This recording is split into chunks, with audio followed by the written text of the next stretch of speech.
తెలంగాణ రాష్ట్ర సేన మనందరం కూడా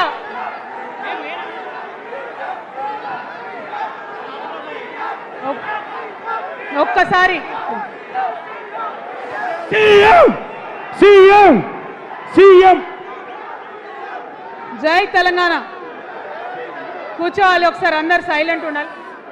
అందరికీ నమస్కారం. మళ్ళీ ఒకసారి తెలంగాణ ప్రజలకు, తెలంగాణ మేధావులకు, తెలంగాణ బుద్ధిజీవులకు, తెలంగాణ ప్రగతిని కోరుకునేటటువంటి ప్రతి ఒక్కరికి, తెలంగాణలో ఉన్నటువంటి ప్రభావశీల వర్గాలందరికీ హృదయపూర్వకంగా చేతులెత్తి నమస్కారం తెలియజేస్తూ ఉన్నాను. ఇవాళ తెలంగాణ రాష్ట్రంలో ఒక చరిత్ర, నా జీవితంలో కూడా ఒక మర్చిపోలేని రోజు అవుతుంది ఈరోజు. తెలంగాణ రాష్ట్ర భవిష్యత్తును తెలంగాణ రాష్ట్రం స్వయంగా రాసుకోవడానికి మరి మనందరినీ కూడా ఆ దైవము, ఆ కాలము మనందరినీ భాగస్వామ్యం చేసిందని చెప్పి నేను మనస్ఫూర్తిగా నమ్ముతూ ఉన్నాను. మీ అందరికీ తెలుసు, నేను అమ్మవారి భక్తురాలిని. ఇక్కడ స్టేజ్ మీద ఎవరు ఉండకండి, దయచేసి అందరు వెళ్ళండి, ఖాళీ అయ్యండి మొత్తం, అందరు వెళ్ళి కూర్చోండి దయచేసి. ఈ బౌన్సర్ లేదా వాళ్ళని తీసి వెళ్ళిపోమని.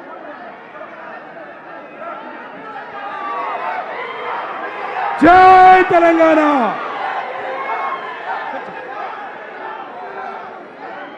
ఇవాళ ఈ సభా ప్రాంగణంలో ఉన్నటువంటి తెలంగాణ ఉద్యమకారులకు, తెలంగాణ అమరవీరుల కుటుంబాలకు, తెలంగాణ ఉద్యమంలో సర్వం కోల్పోయి అనేక రకాల కష్టాలు పడి రాష్ట్రం వస్తే చాలు అనుకొని పిడికిలు బిగించి కొట్లాడినటువంటి ప్రతి ఒక్కరికి, అదేవిధంగా సింగరేణి నుండి పెద్ద ఎత్తున తరలి వచ్చినటువంటి బొగ్గుగని కార్మికులకు,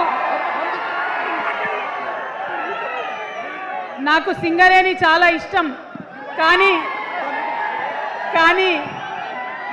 కానీ మీకంటే మా ఆడబిడ్డలంటే నాకు ఇంకా ఇష్టం.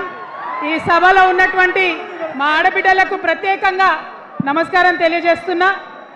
అదేవిధంగా అనేక మంది మా జెన్జీ వారియర్స్ వచ్చిండ్రు, మా యూత్ వచ్చిండ్రు, అందరికీ కూడా పేరు పేరున నమస్కారం.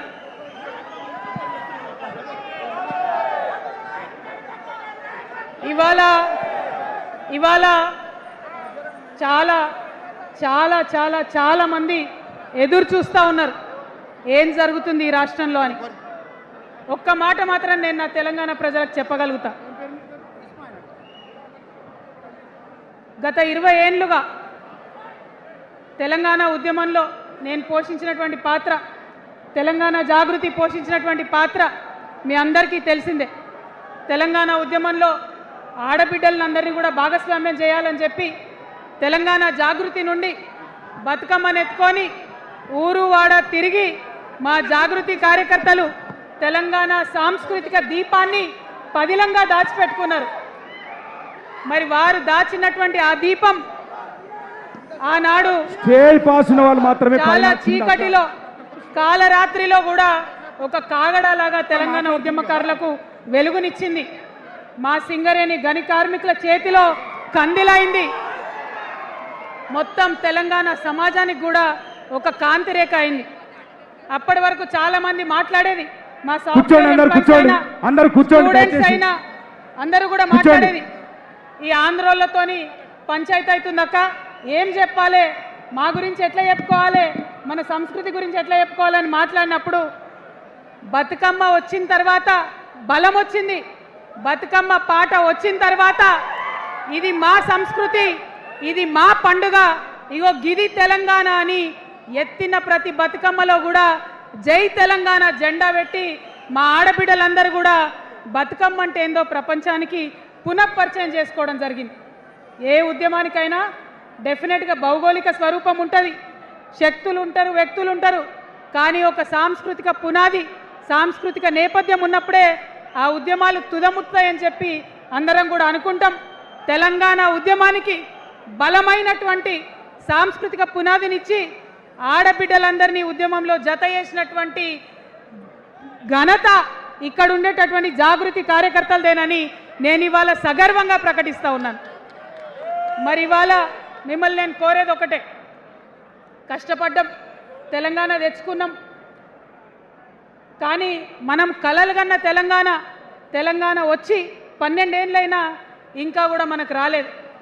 ఏమేం కలలతో తెలంగాణ తెచ్చుకున్నామో ఆ కలలన్నీ ఇంకా నిజం కాలేదు. మరి తెలంగాణ ఉద్యమ రథం, ఆనాటి ఉద్యమ రథసారథి కేసీఆర్ గారి నేపథ్యంలో తెలంగాణ ఉద్యమ రథం ఎక్కడనో దారి తప్పింది. తెలంగాణ ప్రజల ఆర్తిని అది అర్థం చేసుకోలేకపోయింది. డెఫినెట్గా సామాజిక తెలంగాణ రథచక్రం అనేది విరిగి ముక్కలైపోయింది. ఒక కొత్త రాష్ట్రం వచ్చిన తర్వాత ఏ తరహా అయితే పని జరగాలో, ఏ తరహా అయితే పనులు ప్రారంభించుకోవాలో అవి జరగలేదని చెప్పడానికి ఒక ఇంత బాధపడతా ఉన్నాను. ఆనాడు ఏమనుకున్నాం, తెలంగాణ రాష్ట్రం వస్తే మనందరి బానిస సంఖ్యలు పోతాయి అనుకున్నాం. కానీ రైతులకు బేడీలు పడ్డాయి, ఇసుక దందా మీద ప్రేమతోని నేరెళ్ళల దళితులకు దెబ్బలు పడ్డాయి, చావులైనాయి. ఒకరిద్దరు కలిసి మాట్లాడుకోవాలంటే ఎవరు ఫోన్ ఎక్కడ మానిటర్ చేస్తుండ్రో అని భయం, వ్యక్తిగత స్వేచ్ఛ లేదు. దారుణమైనటువంటి నిఘా నీడలో తెలంగాణ అంతా కూడా బతికింది. ఇది వాస్తవం. మనం అనుకున్న కలల తెలంగాణ రాలేదన్నది ముమ్మాటికి వాస్తవం. మరి అటువంటి సందర్భంలో నేను ఇవాళ మీ అందరికి ఒక మాట చెప్పాలి. ఆనాడు పరిపాలించిన కుటుంబంలో నేను కూడా ఒక భాగం. ఆనాడు పరిపాలించిన కుటుంబంలో ఒక భాగమైనందుకు కొన్ని విషయాలకు నేను సిగ్గుపడతా ఉన్నాను. తెలంగాణ ప్రజల్ని క్షమించమని కూడా కోరుతా ఉన్నాను. కానీ తెలంగాణ సాధించినందుకు మాత్రం చాలా గర్వపడుతున్నాను. నా జన్మ ధన్యమైందని చెప్పి భావిస్తూ ఉన్నాను. మరి అనేకమైనటువంటి తప్పులు జరిగినాయి, అనేకమైనటువంటి నేరాలు జరిగినాయి. అనుకున్నటువంటి తెలంగాణ సాధించుకోలేదు. మరి ఆ తప్పులో ఎక్కడో ఒక దగ్గర నాకు భాగం ఉందని చెప్తున్నప్పుడు మరి కేవలం క్షమాపణ చెప్తే సరిపోతుందా? ఏ తెలంగాణ అయితే కావాలనుకున్నామో, ఏ సామాజిక న్యాయ తెలంగాణ అయితే రావాలని అనుకుంటున్నామో దానికోసం నడుం బిగించి కష్టపడి పని చేయాల్సిన అవసరం కూడా ఉంది. మరి ఇవాళ పని చేయడం కోసమే తెలంగాణ రాష్ట్ర సేన ఇవాళ తెలంగాణ ప్రజల ముందుకు వచ్చింది. రేపటి నుంచి మీరు చూస్తారు మా పని ఎట్లుంటుందో, మా పనితీరు ఎట్లుంటుందో. ఎందుకంటే ఏ పోరాటం చేయాలన్నా, ఏ ప్రజలకు మంచి చేయాలన్నా కేవలం కొట్లాడితే సరిపోదు, దానికి రాజకీయ అధికారం కూడా ఉండాలి. రాజకీయ అధికారం తోడైనప్పుడే ప్రజలకు చేయాలనుకున్న మంచి చేయగలుగుతాం. అందుకే ఇవాళ పార్టీ పెట్టేది. అదర్వైజ్ గత 11 నెలల నుంచి తెలంగాణ జాగృతి చేస్తున్న పోరాటాలు మీరు చూస్తున్నారు. ఎన్ని పోరాటాలు తీసుకున్నాం, ఎన్ని రకాలుగా సక్సెస్ సాధించడం మీరు చూసిండ్రు. కానీ ఉట్టి పోరాటాలు సరిపోవు, ఖచ్చితంగా రాజకీయ అధికారం ఉండాలి. దానికోసమే ఇవాళ తెలంగాణ రాష్ట్ర సేన మీ ముందుకు వచ్చిందని చెప్పి నేను సగర్వంగా ప్రకటిస్తూ ఉన్నాను. మరి ఈ పొలిటికల్ పార్టీ ఏదైతే తెలంగాణ ప్రజల కోసం వచ్చిందో అది టెక్నికల్గా అధికారం తెచ్చుకోవడానికి, ఎన్నికల్లో పాల్గొనడానికి డెఫినెట్గా బాగుంటుంది. కానీ దానికి ఒక ఆత్మ ఉండాలి, దానికి ఒక నేపథ్యం ఉండాలి. ఇవాళ బీఆర్ఎస్తో అదే కదా ప్రాబ్లం. టెక్నికల్గా బాగున్నారు, ఎలక్షన్ పోతున్నారు, సీట్లు గెలుస్తున్నారు, కానీ తెలంగాణ ఆత్మను కోల్పోయింది.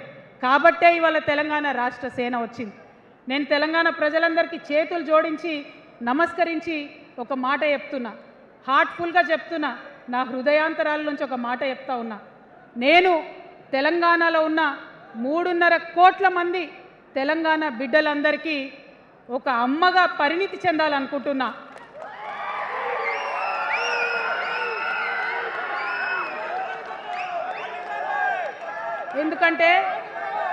ఎందుకంటే ఒక అమ్మతనంతో పరిపాలన జరిగినప్పుడే బిడ్డలకి ఏదైనా కష్టం వస్తే అమ్మ హృదయం బద్దలవుతుంది. అటువంటి దుఃఖంతో పరిపాలన జరిగినప్పుడే, అటువంటి సంవేదనతో పరిపాలన జరిగినప్పుడే, అటువంటి ఆర్తితో పరిపాలన జరిగినప్పుడే రాష్ట్రం ముందుకు పోతుంది, రాష్ట్రంలో ఉన్న ప్రజల కష్టాలు తీరుతాయి. ఇవాళ ఎన్నిసార్లు ఎన్ని రకాలుగా ఆలోచన చేసినా మన తెలంగాణ రాష్ట్రంలో అనేక రోజుల నుంచి, అనేక సంవత్సరాల నుంచి ఒక భూస్వామ్య వ్యవస్థ నడిచింది, మనకు తెలుసు. అనేక రకాల పోరాటాలు వచ్చినాయి. సమానత్వం కోసం ప్రయత్నం చేసినాం, పోరాడుతూనే ఉన్నాం. అది రైతాంగ సాయుధ పోరాటం కావచ్చు, ముల్కీ ఉద్యమం 1952 కావచ్చు, 1969లో తెలంగాణ ఉద్యమం కావచ్చు, తర్వాత వచ్చినటువంటి నక్సలైట్ ఉద్యమం కావచ్చు, అనేక సామాజిక ఉద్యమాలు, ఎందరో మంది మహానుభావులు ప్రొఫెసర్ జయశంకర్ గారి దగ్గర నుంచి మొదలు పెడితే చాక లైలమ్మ గారు, దొడ్డి కొమరయ్య గారు, ఆరుట్ల కమలాదేవి గారు, రావి నారాయణ రెడ్డి గారు, సురవరం ప్రతాప్ రెడ్డి గారు, దాశరథి గారు, కాళోజీ గారు, నక్సలైట్ ఉద్యమంలో గద్దరన్న గారు, గణపతి గారు, మారోజు వీరన్న గారు, సాంబశివుడు గారు, ఇట్లా అనేక మంది పోరాటం చేస్తే అంతో ఇంతో సమానత్వం ఇప్పుడు వచ్చింది.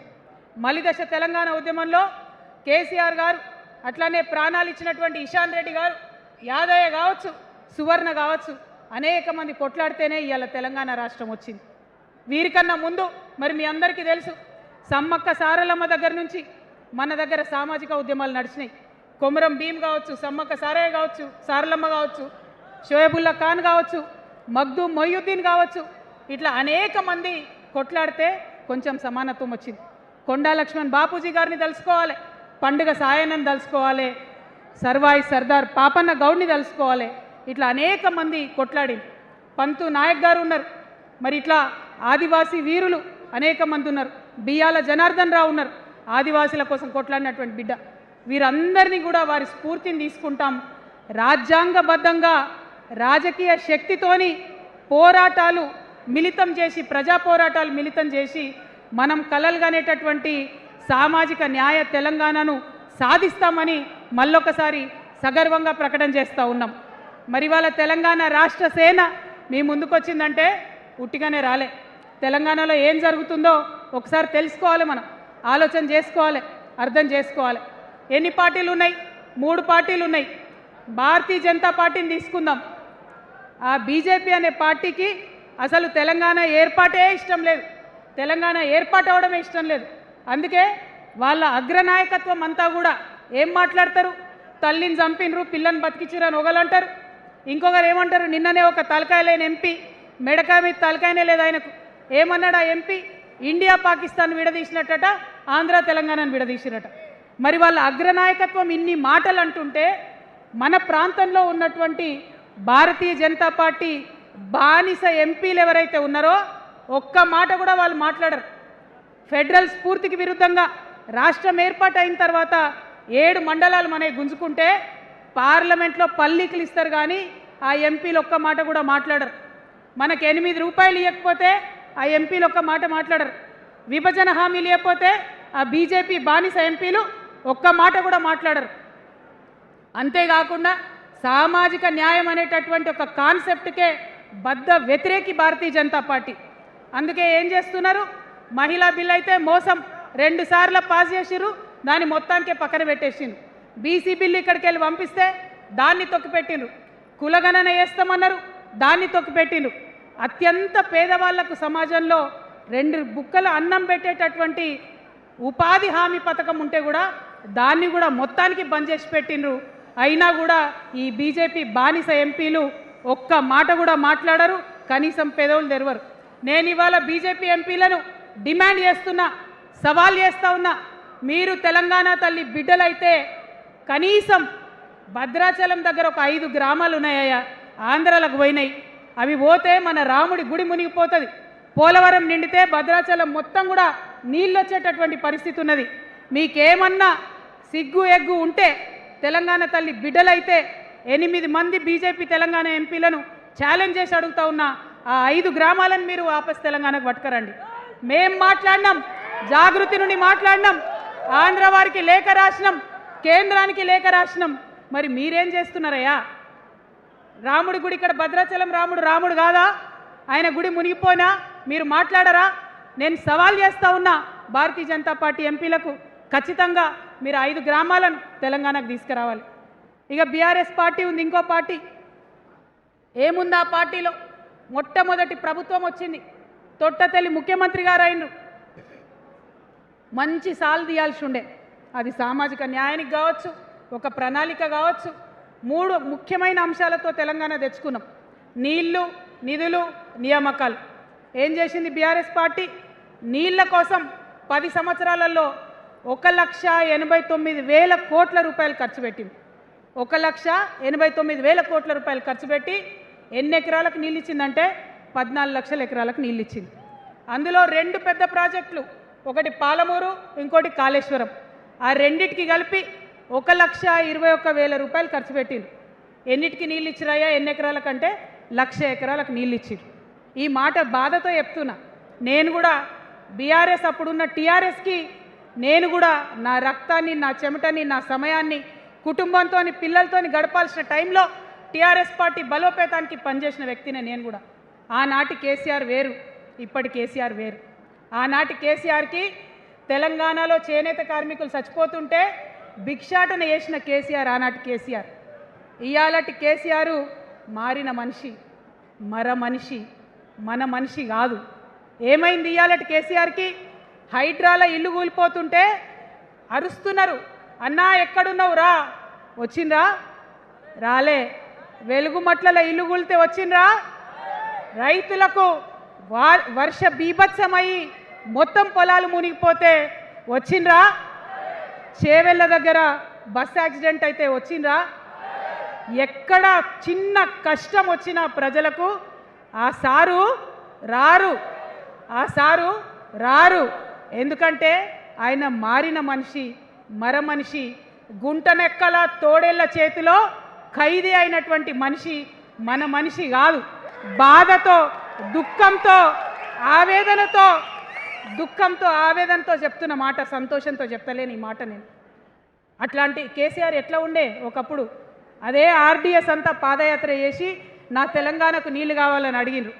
ఇవాళ మరి 10 ఏళ్ళ అధికారం ఉంటే పాలమూరు రంగారెడ్డి ప్రాజెక్టు కోసం 10 ఏళ్లలో ముందుకు పోతలేదంటే, ఎవరన్నా తెలంగాణ పట్ల ప్రేమ ఉంటే, పాలమూరు పట్ల ప్రేమ ఉంటే, కృష్ణా నీళ్లు వాడుకోవాలంటే మన కేసీఆర్ అయి ఉంటే ఆ పాలమూరు రంగారెడ్డి ప్రాజెక్ట్ కాడ కూర్చేసుకొని అది కట్టిస్తుండే.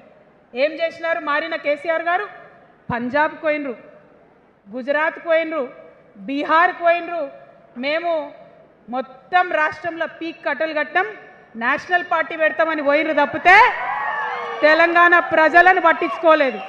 పట్టించుకుని ఉంటే, కేంద్రంతో గొడవ పెట్టుకోకుండా ఉంటే ఇవాళ పాలమూరు రంగారెడ్డి పారకపోతుండేనా? నేను అడుగుతా ఉన్నా స్ట్రేట్గా.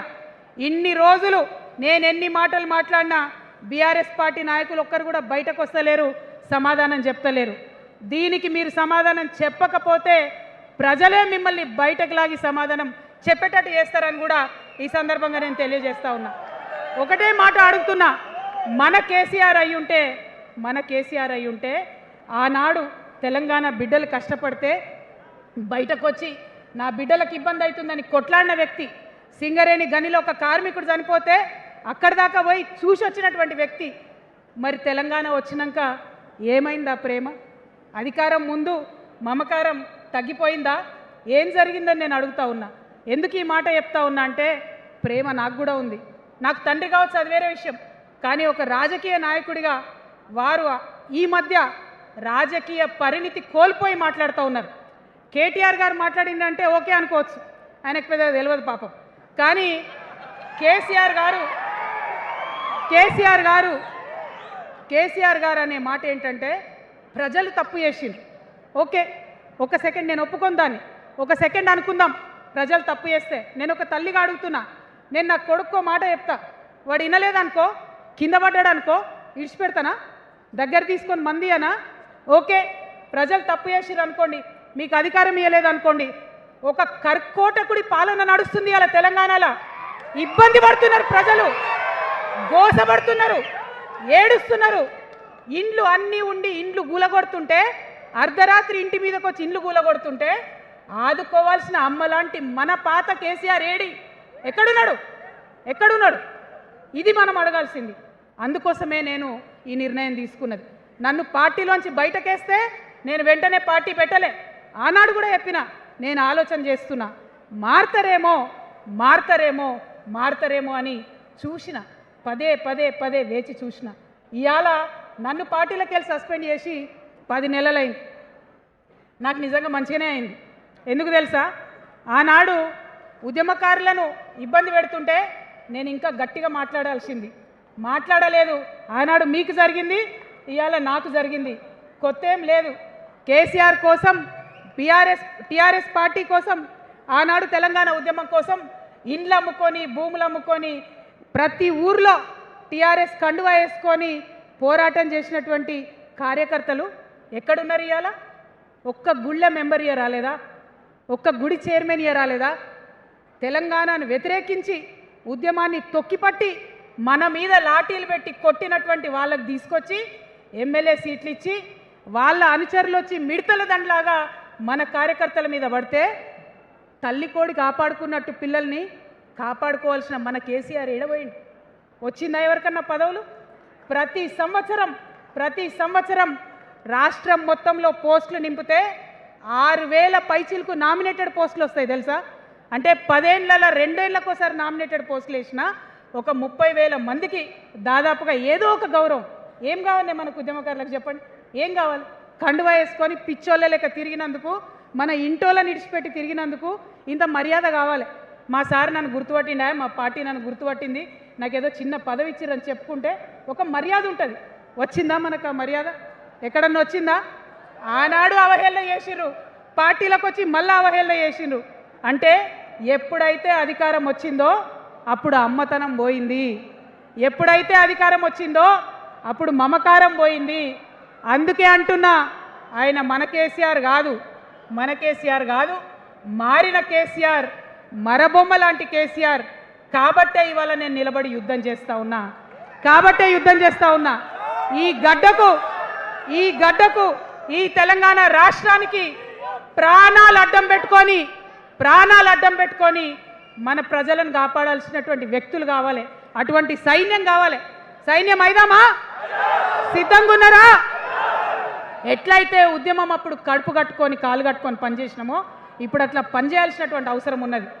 ఇవాళ ఒక్క పాలమూరు రంగారెడ్డి కాదు, కాళేశ్వరంలో జరిగినటువంటి అవినీతి ఒక మాట ఆలోచించాలి. మన కేసీఆర్ అయితే ఏమన్నాడు అప్పుడు ఉద్యమంలో? నా బిడ్డ కానీ నా కొడుకు కానీ తప్పు చేస్తే తీసి పారేస్తా పార్టీలోకి వెళ్ళన్నారు. ఇవాళ నేనేం చేసిందే మీకు తెలియదా? నేనేం చేసిన? కాళేశ్వరంలో అవినీతి జరిగిందన్నమాట చెప్పిన. అంటే అవినీతి జరిగిందని చెప్పిన నన్ను బయటేసి అవినీతి చేసిన పందికొక్కుల్ని పక్కన కూర్చోబెట్టుకున్నారు చూడు. అది మన కేసీఆర్ కాదు. ఆత్మలేని మరబొమ్మ ఇప్పుడున్న కేసీఆర్. మన కేసీఆర్ కాదు. మన కేసీఆర్ అయితే కళ్ళెత్తి చూసే ధైర్యం ఉండకుంటుండే, కాళ్ళు మొక్కేటటువంటి తత్వం ఉంటుండే. ఇవాళ అది మన కేసీఆర్ కాదు. కాబట్టే ఎదురుగా నిలబడి కొట్లాడుతా. నాతో కలిసి వస్తారా? సిద్ధమేనా? ఇవాళ బీఆర్ఎస్ పార్టీ చేస్తున్నటువంటి అనేక తప్పులు, అనేక అంశాలు ఉన్నాయి. ఒకటి కాదు, రెండు కాదు. ఇది ప్రారంభం మాత్రమే. మొదలు పెట్టినాం, జస్ట్ ఇల్లలికినాం. In front there is crocodiles festival. తర్వాత చాలా చెప్పేది ఉంది, అప్పుడు చెప్దాం. ఇప్పుడు ఏం జరుగుతుంది ఈ రాష్ట్రంలో? ఒక కర్కోటకుడు ఆయన పరిపాలన జరుగుతుంది. బాధ అనిపిస్తుంది ఒక పొలిటికల్ లీడర్ని కర్కోటకుడు అనాలంటే. కానీ అనక తప్పని పరిస్థితి.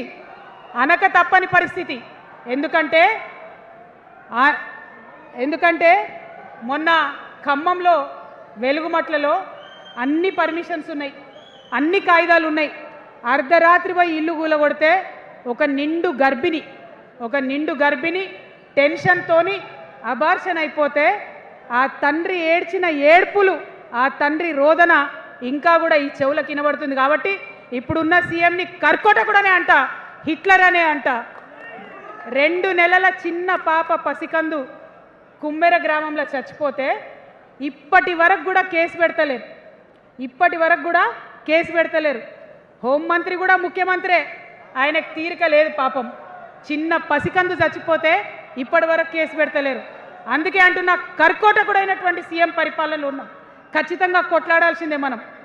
మనం ఏదైతే గురుకులాలు ఉన్నాయో వాటిలో విషం పెట్టి పిల్లల్ని చంపుతా ఉన్నారు. అయినా సరే విద్యాశాఖ మంత్రిగా ఉన్న సీఎం మాట్లాడతలేడు. అందుకే కర్కోటకుడు అంటా ఉన్నాం, అందుకే హిట్లర్ అంటా ఉన్నాం.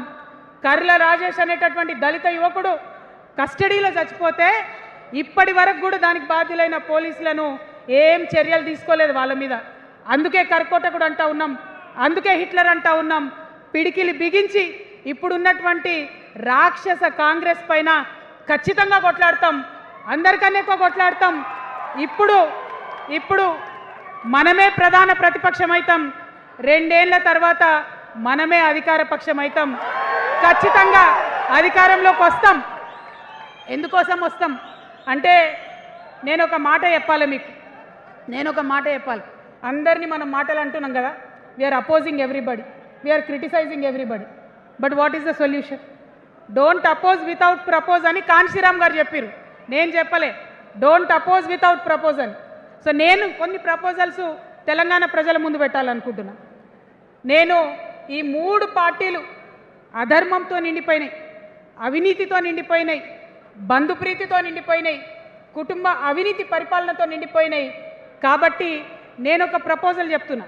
ఈ 3 పార్టీల మీద ఆనాడు భగవంతుడు శ్రీకృష్ణుడు చెప్పినట్టు పాంచజన్యం, ఆయన శంఖం పేరు, యుద్ధంకి ముందు పాంచజన్యం ఎట్లయితే పూరిస్తారో మనం కూడా పాంచజన్యం పూరిద్దాం. ఒక 5 అంశాలను ప్రధానంగా తీసుకుందాం. ఆ 5 అంశాల కోసం ఇప్పుడు కొట్లాడదాం, రేపు ప్రభుత్వంలోకి వచ్చిన తర్వాత మన ప్రజలకు ఇద్దాం. ఏం అంశాలు అవి? మొట్టమొదటిది విద్య. ఇవాళ గవర్నమెంట్ స్కూల్స్ అంటే ఆనాడు కేసీఆర్ గారు స్కూల్ బంద్ చేసుకుంటూ వచ్చారు, అదే రేవంత్ రెడ్డి గారు కొనసాగిస్తున్నారు. ఎక్కడా కూడా ప్రభుత్వ పాఠశాలలలో వసతులు లేవు, వాష్రూమ్ ఉండదు, వాచ్మెన్ ఉండడు, అటెండర్ ఉండడు, పిల్లలే పోయి బెల్లు కొట్టుకోవాలి, పిల్లలే పోయి బాత్రూమ్లు కడుక్కోవాలి, మంచినీళ్ళు ఉండవు, భయంకరమైన పరిస్థితి ఉంది. నేనేమంటా అంటే గుడిని ఎంత పవిత్రంగా చూస్తామో బడిని కూడా అంతే పవిత్రంగా చూడాలి. గుడిని ఎంత పవిత్రంగా చూస్తామో బడిని అంత పవిత్రంగా చూడాలి.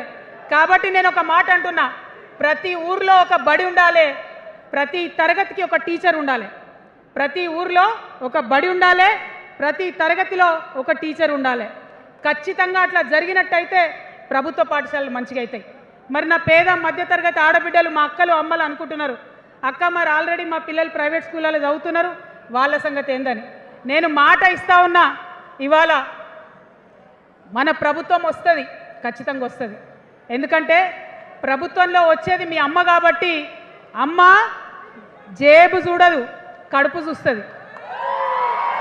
అమ్మ జేబు చూడదు, కడుపు చూస్తుంది. కాబట్టి మీ పిల్లలు ప్రైవేట్ పాఠశాలలో చదువుతున్నా, ఎంతవరకు చదువుకున్నా కంప్లీట్గా మీ మీద ఒక్క రూపాయి కూడా భారం పడకుండా చదివించే బాధ్యత మేము తీసుకుంటాం. అది ప్రైవేట్ పాఠశాలలు కానీ, డాక్టర్ కానీ, ఇంజనీర్ కానీ, రాకెట్ సైంటిస్ట్ కానీ మన తెలంగాణ బిడ్డలు చదువుకుంటే ఒక్క రూపాయి కూడా పేద మధ్యతరగతి వాళ్ళ మీద భారం పడకుండా ఉచిత విద్యను అందించే బాధ్యత నేను నా తెలంగాణ బిడ్డల కోసం తీసుకుంటా అని ఈ సందర్భంగా తెలియజేస్తున్నా. ఇవాళ పరిస్థితి ఏంటిది? యూనివర్సిటీలో ఉన్న పిల్లలు అంతకుముందు తెలంగాణ రాకముందు నేను చూసిన రక్తం అమ్ముకునేది డబ్బులు లేకపోతే. ఇవాళ ఏం చేస్తున్నారు? బావర్చి కాడ గిగ్ వర్కర్ లెక్క గోడ మీద కూర్చొని వెయిట్ చేస్తున్నారు. అవునా కదా? ఎందుకంటే ఆ గిగ్ వర్కర్ చేస్తే అంతో ఇంత పైసలు వస్తాయి, పేరెంట్స్ మీద ఆధారపడకుండా ఉండొచ్చు అని. మరి యూనివర్సిటీలను పట్టించుకున్నామా? బీఆర్ఎస్లో ఉన్నప్పుడు 10 ఏళ్ళు ఒక్క రూపాయి కూడా ఇవ్వలేదు యూనివర్సిటీకి.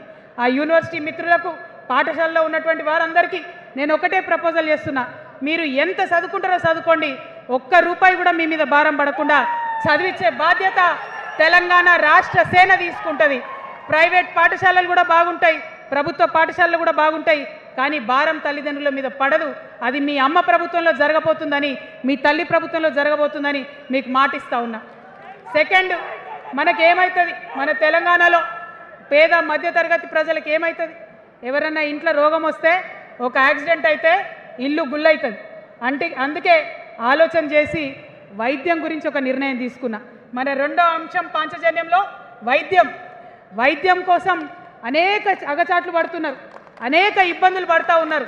నేను ఒకటే మాట ఇస్తా ఉన్నా, ఏ రోగమన్నా రాని, ఎంత పెద్ద హాస్పిటల్ అన్నా కానీ, మన తెలంగాణలో మన జబ్బు ఎక్కడ తగ్గుతుందో అక్కడ మీ జేబులకెళ్ళి ఒక్క రూపాయి ఖర్చు కాకుండా ఉచిత వైద్యం అందించే బాధ్యత మేము తీసుకుంటా ఉన్నాం. ఉచితంగా విద్య ఇచ్చి, ఉచితంగా వైద్యం ఇచ్చినాక నా తెలంగాణ బిడ్డల మీద నాకు నమ్మకం ఉంది. మనం కష్టపడే బిడ్డలం, మీరే పైసలు సంపాదించి ఇస్తారు, మీరే రాష్ట్రాన్ని ముందుకు తీసుకుపోతారు. అవునా కదా? ఉచిత విద్య, ఉచిత వైద్యం మన 2 అంశాలు పాంచజన్యంలో. మూడవది వ్యవసాయం. మా రైతన్నలు ఉన్నారు, మా రైతన్నలు ఎంతో కష్టపడి మరి పంటలు పండించి చెమటలు కక్కి మనందరికి అన్నం పెడతారు. మీ అందరినీ నేను కోరేది ఒకటే, ఇవాళ అందరూ అర్రాస్ పాట పాడినట్టు నీకు ఎకరానికి ఇంత ఇస్తా అని చెప్పి మాట్లాడుతున్నారు తప్పితే మనకున్న కష్టం ఎవరైనా తీరుస్తున్నారా? ఏం కష్టం ఉంటుంది రైతుకి? భూమి కష్టం ఉంటుంది, చెప్పుకోవాలి. భూమి మీద దాని ఇబ్బంది ఉంది. ఎంఆర్ఓ ఆఫీస్కి పోతే మనని ఎవడన్నా రాణిస్తాడా? మాట్లాడతాడా? నీ దోతి బాగలేదు, నీ అంగి బాగలేదు, నీ కాళ్ళకు మట్టి ఉండే, నీ చెప్పులకు మట్టి ఉండే రానియరు. అదే సూటు బూట్ వేసుకొని ఎవరన్నా వస్తే ఏం చేస్తారు? పిలిచి కూసోబెట్టి చేంబర్లో కూసోబెట్టి చాయ్ ఇచ్చి కాఫీ ఇచ్చి అన్ని పనులు చేసి పంపుతారు. మన ప్రభుత్వం రాబోతా ఉంది. ఆ ప్రభుత్వంలో రైతే రాజు అనేటటువంటి నినాదాన్ని నిజం చేస్తాం. ప్రతి ఆఫీస్లో, అది ఎంఆర్ఓ ఆఫీస్ కానీ కలెక్టర్ ఆఫీస్ కానీ ప్రతి ప్రభుత్వ ఆఫీస్లో నేను రైతునని పోతే సపరేట్ కౌంటర్ ఉండాల్సిందే, కుర్చీ మీద కూసోబెట్టాల్సిందే, మీకు పని చేసి పెట్టాల్సిందేనని ఈ సందర్భంగా నేను తెలియజేస్తా ఉన్నా. నేను రైతునని గర్వంగా చెప్పుకునే విధంగా మేము పరిపాలన చేస్తాం. అది కాకుండా మిగతా ఏదైతే టైంకి రావాల్సిన కరెంటు, ఇప్పుడు రేవంత్ రెడ్డి గారి దయ వల్ల మళ్ళీ రాత్రిపూట కరెంట్ వస్తుంది. అట్లా ఉండదు. రేపు మన ప్రభుత్వం వస్తుంది, టీఆర్ఎస్ ప్రభుత్వం వస్తుంది. వచ్చినాక 24 గంటలు నాణ్యమైన కరెంటు, పొద్దుటిపూట కరెంటు, రైతులకు ఉచిత కరెంట్ ఇస్తాం. అదేవిధంగా యూరియా కావచ్చు, కొనుగోలు కేంద్రాలు కావచ్చు, మీరు ఎక్కడ పోయి అడగాల్సిన అవసరం లేకుండా అన్నీ మీ దగ్గరకు వచ్చేటట్టు చేస్తాం. మరి అనేక అంశాలు ఉన్నాయి రైతుల గురించి మాట్లాడేటి. ఇప్పుడు ఎంత గోసపడుతున్నారో తెలుసు. ఒక్కొక్కటి మాట్లాడుకుంటూ వెళ్దాం. రైతుని రాజుని చేసేది నినాదంగా ఉండే దాన్ని నిజం చేస్తామని మాత్రం మీ చెల్లెగా సోదరిగా నేను మీకు మాట ఇస్తూ ఉన్నాను. ఇక 4వ అంశం ఉపాధి. మనకి ఇక్కడ చాలా యూత్ ఉన్నారు. మిమ్మల్ని అందరూ నేను ఒక మాట చెప్తా ఉన్నా, ఒక మాట అడుగుతా ఉన్నా. ప్రతి ప్రభుత్వం ఏం చెప్తుంది? ప్రతి ప్రభుత్వం స్వతంత్రం వచ్చినప్పటి నుంచి ఇప్పటి వరకు ఏం చెప్తారు? ఉద్యోగాలు ఇస్తాం, ఉద్యోగాలు ఇస్తాం, ఉద్యోగాలు ఇస్తాం. అవునా? అసలు నాకు మాట తెలియక అడుగుతా. ఒక యువ మిత్రుడు ఉంటే, ఒక యువతి ఉంటే నేను వ్యాపారం చేసుకోవాలనా, నేను ఉద్యోగం చేసుకోవాలనా, నేను కళారంగానికి పోవాలనా, నేను ఇంకోటి కావాలనా అనే స్వేచ్ఛ నాకు ఉండాలి కదా, నాకు ఉండాలి. కానీ ప్రభుత్వాలు మనకేం చెప్తాయి? నువ్వు ఉద్యోగం చేయి, 9 to 5 ఉద్యోగం చేయి, బానిస బతుకు అనేటటువంటి కండిషనింగ్ చేస్తూ ఉన్నాయి. ఇప్పుడు చాలామంది యూత్తో నేను మాట్లాడినా, నాకు ఒక మాట చెప్తా ఉన్నారు. అక్క, మా పరిస్థితి ఎంత ఘోరం ఉందంటే బయట ఉద్యోగం దొరుకుతలేదు చదువుకున్న చదువుకి. మా అమ్మ సెల్ఫ్ హెల్ప్ గ్రూప్లో ఉండి ఆమె 2 లక్షల రూపాయలు తీసుకొచ్చి ఇస్తే నేను బండి కొనుక్కోవాలి. ఆమె 3 లక్షల రూపాయలు తీసుకొచ్చి నాకు ఇస్తే నేను ఆటో కొనుక్కొని నడుపుకోవాలి. వయసు వచ్చిన కొడుకుని, వయసు వచ్చిన బిడ్డని తల్లి దగ్గర చేయి జాపాలంటే నామోష్ అనిపిస్తుంది అక్క అని అనేక మంది చెప్పారు.